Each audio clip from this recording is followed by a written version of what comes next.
अन्तः प्रविश्य मम वाचमिमां प्रसुप्तां सञ्जीवयत्यखिलशक्तिधरस्वधाम्ना अन्यांश्च हस्तचरणश्रवणत्वगादीन् प्राणान्नमो भगवते पुरुषाय तुभ्यम् मनसः काममाकूतिं वाचः सत्यमशीमहि पशूनां रूपमन्नस्य मयि श्रीश्रयतां यशः। ॐ शान्ति शान्ति शान्तिः। आत्मीय स्वजनों, न्यूयॉर्क में माखन लीला पर चिंतन प्रवचन चल रहे हैं वैष्णव टेम्पल ऑफ न्यूयॉर्क में। आज 16 जुलाई 2022 और हम आए हैं पधरामणी एवं प्रसाद के लिए मेरे परम आत्मीय, अभिन्न और मोस्ट रिस्पेक्टेड अरविंद भाई एवं कल्पना बहन धारिया परिवार में।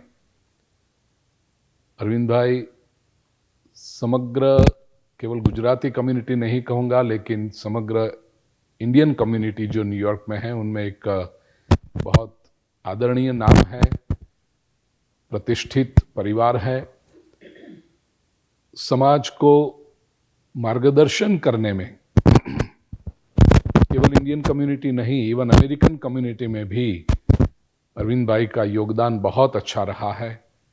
बरसों तक स्टीव मैडन कॉरपोरेशन के CFO के रूप में कंपनी को बहुत आगे ले आए, अब निवृत्त हुए हैं। साथ में अरविंद भाई और कल्पना बहन की पुत्री शीतल यहाँ पर है। मैं हिंदी में क्यों बोल रहा हूँ, मुझे गुजराती में बोलना चाहिए। બેન મુંબઈથી આવ્યા છે, શું નામ બેન? સ્મિતાબેન છે, ભારતીબેન શાહ અને અમારા ડૉક્ટર કુંજવાળાબેન શાહ, આ બધા જ પરિવાર સાથે સંગીતાબેન અહીંયા આગળ આજે સત્સંગ કરીએ છીએ।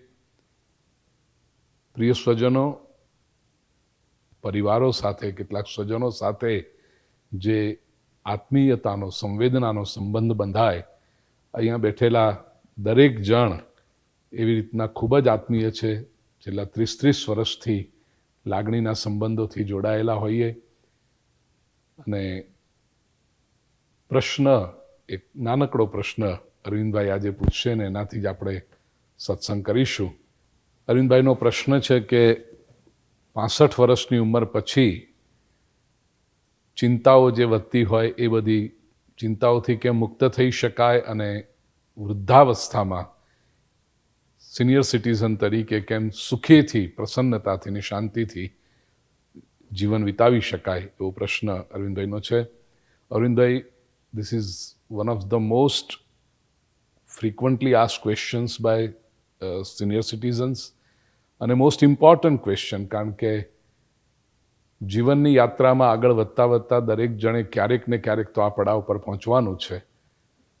તો સૌથી પહેલું તો એ બહુ મોટું ભાગ્ય ગણાય કે આપણે આ પડાવ ઉપર પહોંચ્યા, 65-66 ક્રોસ કર્યા, આ એક મોટું સદભાગ્ય છે। તો કાઉન્ટ યોર બ્લેસિંગ્સ કે ઈશ્વરે આપણને આ ઉંમર સુધી સ્વસ્થ રાખ્યા, શારીરિક રીતે, માનસિક રીતે, એ પ્રભુની પહેલી કૃપા છે। એટલે શાંતિ અને પ્રસન્નતા પ્રાપ્ત કરવા માટેનું આ પહેલું રીઝન કે આપણે અહીંયા સુધી પહોંચ્યા। બીજું કે મોટાભાગની જવાબદારીઓ સરસ રીતે નિભાવી હોય, જોબ કરી હોય, બિઝનેસ કર્યો હોય અને એમાંથી હવે રિટાયર થયા હો, તો આ નિવૃત્તિનો સમય એટલે સાદી ગુજરાતી ગામઠી ભાષામાં કહીએ તો ખખડી ગયાનો સમય નથી કે નવરા પડ્યાનો સમય નથી। બેસિકલી નિવૃત્ત થયા પછી ગમતી પ્રવૃત્તિમાં એક્ટિવ થવાનો સમય છે। ઘણી બધી બાબતો જવાબદારીઓ નિભાવતા નિભાવતા તમે બાજુએ મૂકી હોય, તમને કોઈ હોબી હોય, તમને કંઈક વસ્તુ કરવી હોય જેનાથી તમારી મનને આનંદ પ્રસન્નતા મળતી હોય, સંગીત છે, વાંચવાનું છે, ટ્રાવેલિંગ છે, આવી ઘણી બધી વસ્તુ હોય કે તમને ઈચ્છા બહુ થઈ હોય પણ તમે ના, હમણાં છોકરાઓ ભણે છે, હમણાં ગ્રાન્ડ ચિલ્ડ્રનને મોટા કરવાના છે, હમણાં આ જવાબદારી છે, જોબની કે બિઝનેસની રિસ્પોન્સિબિલિટી છે, ટાર્ગેટ અચીવ કરવાના છે, એના લીધે ન કરી શક્યા હો, તો હવે આ સમય છે જીવનને તમારી ટર્મ્સ પર, અત્યાર સુધી તમે લોકોની તાલે નાચ્યા, જવાબદારી હતી એ રીતે કરતી હતી, જે રીતે જ્યાં દોરી ખેંચાતી હતી ને એ પ્રમાણે આપણે કરવું પડ્યું. હવે બધી દોરીઓ છોડી અને start living your life on your terms. એ કરશો તો આનંદ આવશે, પ્રસન્નતા આવશે. બીજું, ચિંતા તો પહેલી મૂકી દેવી. ચિંતા ચિતા સમાનાસ્તે બિંદુ માત્ર વિશેષતા. આપણા શાસ્ત્રોમાં કહ્યું છે કે ચિંતા એ ચિતા સમાન છે. પછી કહ્યું ના, ચિંતા તો ચિતા કરતા ખરાબ, કારણ ચિતા જે છે ને એ તો મૃત્યુ પામેલા માણસને બાળે છે, ચિંતા તો જીવતા માણસને બાળે છે. એટલે ચિતા કરતા એ ચિંતા ખરાબ છે. ચિંતા છોડી દો, ચિંતન શરૂ કરો, કોન્ટેમ્પ્લેશન શરૂ કરો જીવન વિશે. કેવી રીતે છોડી શકશો ચિંતા?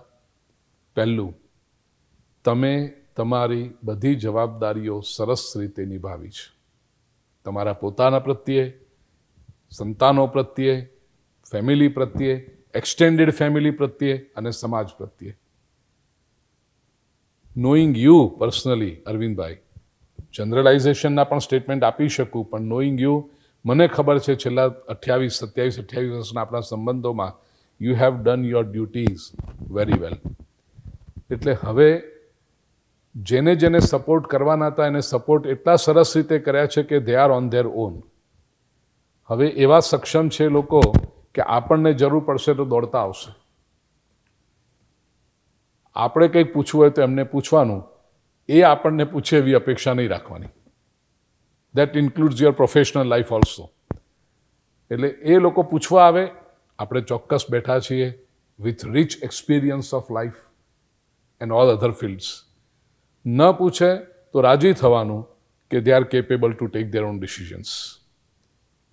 એટલે આ વસ્તુ જો આપણામાં આવશે તો અડધી ચિંતાઓ, કારણ કે આ ઉંમર એવી છે કે જેમાં આપણને આપણી ચિંતા નથી હોતી, બીજાની ચિંતા વધારે હોય છે, because we are emotionally attached. અને સામા વ્યક્તિને they have their own way of thinking and they are right in their own way, they have their own priorities. એટલે બધા આપણું જ કહ્યું માને, આપણે એમને પૂછીને કરે એવી હવે અપેક્ષા નહીં રાખવાની, કારણ કે આપણે એમને કેપેબલ બનાવ્યા છે અને વી હેવ ટુ ટ્રસ્ટ ધેમ. આપણું સંતાન છે, આપણા લોકો છે, આપણા ફેમિલીના લોકો છે, આપણું એક્સટેન્ડેડ ફેમિલી છે. પૂછવા આવશે, ગાઈડન્સ ચોક્કસ આપવાની. ન પૂછે, રાજી થવાનું કે એ લોકો પોતાના ડિસિઝન લઈ રહ્યા છે. તો ચિંતાઓ ઓછી થાય, ગમતી પ્રવૃત્તિ કરવાની. ત્રીજી બહુ મોટી વાત, આ ઉંમરે હવે બોનસની જિંદગી છે, અને બોનસની જિંદગી હોય એટલે પહેલું તો ફિટનેસ ઉપર, શરીરની સ્વસ્થતા ઉપર સૌથી વધારે ધ્યાન રાખવાનું. એ બી તમે રાખો છો, મને ખબર છે. કેટલા 2 કલાક રોજ, કલ્પનાબેન? 2-3 કલાક રોજના ફ્લેક્સિબિલિટી માટે એના માટે. એટલે આ યુટ્યુબ પૂજ્યશ્રી ભાઈ ચેનલના માધ્યમથી જે લોકો જોઈ રહ્યા છે એમને કહું, પ્રિય સ્વજનો, 65ની ઉપરની જો આપની ઉંમર થઈ હોય તો પ્લીઝ શરીરનું ધ્યાન ચોક્કસ રાખો, કારણ પહેલું સુખ એ જાતે નર્યા.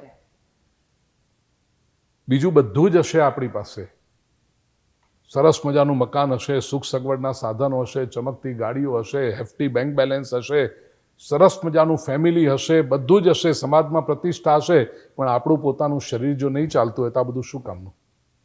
ઉલટા આપણે કદાચ બીજાના માટે મેન્ટલ અને ઇમોશનલ અને સમય, આ 3 બાબતમાં, ટાઈમની બાબતમાં we will be burden on them, because we will be taking that share of time. આપણે જો તબિયત બગડી તો ઓબ્વિયસલી જે લોકો આપણને પ્રેમ કરે છે એમને દિવસમાં 1-2 વાર મળવા આવવું પડે, પૂછવું પડે. એ લોકોને ચિંતા થાય કે શું કરતા હશે, બરાબર હશે કે નહીં.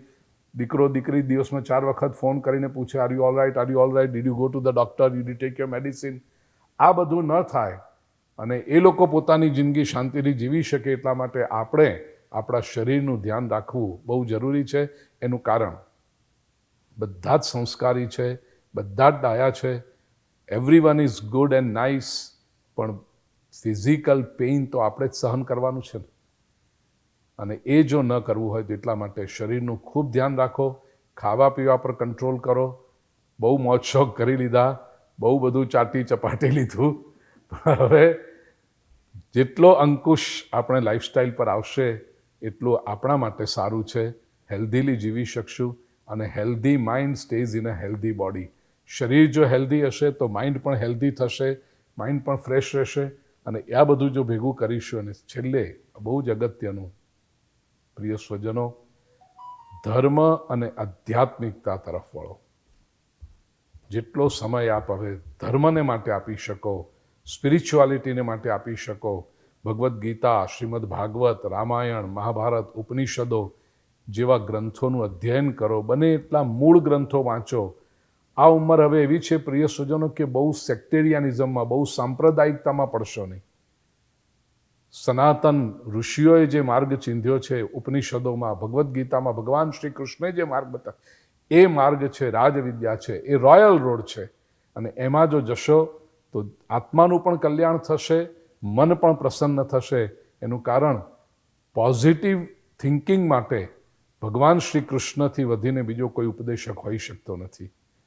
The way Shri Krishna has accepted life in its totality, right from birth to 125 years of life. ભગવાન શ્રી કૃષ્ણ આ ભૂતળ ઉપર 125 વર્ષ રહ્યા છે, અને એ 125 વર્ષના લાઈફ સ્પેનમાં શ્રી કૃષ્ણે the way he lived, the way he preached, અને the way he demonstrated how to live, એ જો આપણે જીવનમાં આત્મસાત કરીશું તો પ્રિય સ્વજનો, કોઈ રીતે દુઃખી થઈ જ ન શકાય. There will be challenges, there will be adversities, no doubt about it, because it's a part and parcel of life. પણ એ વિપરીત પરિસ્થિતિમાં પણ આપણે બહુ સુંદર રીતે જીવી શકીશું. We will not be the victims of adversities. In fact, we will be the victors of adversities. અને વિજેતા બની પ્રસન્નતાપૂર્વક આપણે જીવનને જીવી શકીશું. આવું સુંદર જીવન, રિટાયર્ડ લાઈફ બધા સરસ રીતે જીવી શકે એવી શુભકામના સાથે, પરમાત્માના ચરણોમાં પ્રાર્થના સાથે આજના આ અલ્પ સત્સંગને અલ્પ વિરામ આપીએ. સત્સંગ તો ચાલુ જ રહેવાનો છે. કૃષ્ણાય વાસુદેવાય હરયે પરમાત્મને પ્રણતક્લેશનાશાય ગોવિંદાય નમો નમઃ. ઓમ શાંતિ શાંતિ શાંતિ.